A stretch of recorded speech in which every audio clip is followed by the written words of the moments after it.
Après avoir fait le tour des différentes structures conditionnelles et itératives, on va un peu parler de la norme PSR et son application sur ces différentes structures-là.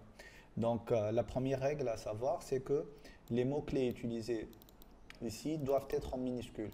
Même si les écrire en majuscules ne, ne va pas créer des bugs ou d'erreurs, il est primordial, en suivant la règle, de les écrire en minuscules.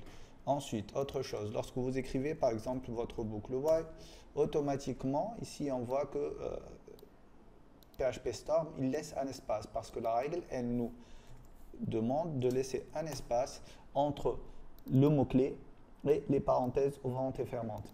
Deuxième chose, après avoir fermé votre parenthèse, il faut mettre l'accolade ouvrante dans la même ligne que la boucle ou la condition et laisser un espace entre cette parenthèse-là et l'ouverture de la boucle.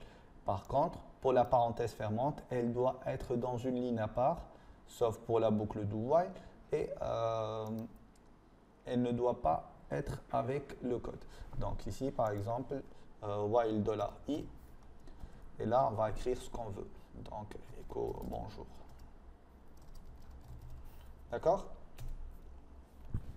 Donc, une autre règle, si vous avez une imbrication de plusieurs boucles, c'est que de laisser ici un espace et de garder un espace ici lorsque vous avez votre else ou votre else if entre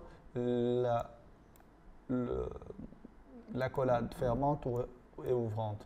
De même, ici, on voit que nous avons notre accolade ouvrante au même niveau que la condition, que nous avons un espace qu'on doit mettre entre le if et les parenthèses et que nous avons un espace après les parenthèses, la parenthèse fermante.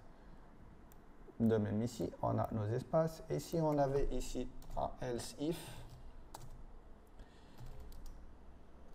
on a notre condition et on a nos crochets. Bien sûr, ici on doit garder tout ça, voilà, CTRL X et voilà, et là ça devient $i, voilà, ce qu'on veut, et là donc on a notre structuration. Autre chose, vous pouvez faire ça, c'est correct, mais la norme vous impose d'utiliser un else if. Pour les mots-clés tels que echo, tels que true, false, tout ça, ça doit être mis en minuscules. Donc tout ça, c'est géré automatiquement par PHP Storm si vous utilisez PHP Storm. Donc lorsque vous faites de l'autocomplétion, automatiquement, il va essayer de suivre ces normes-là pour que vous ayez un code qui soit propre. Donc si ici, on va faire un reformat code, on va voir que en fait, c'est juste une aération de code qu'il a fait. Par contre, tout ça, il l'a gardé comme nous l'avons fait. Donc, c'est que c'est bon.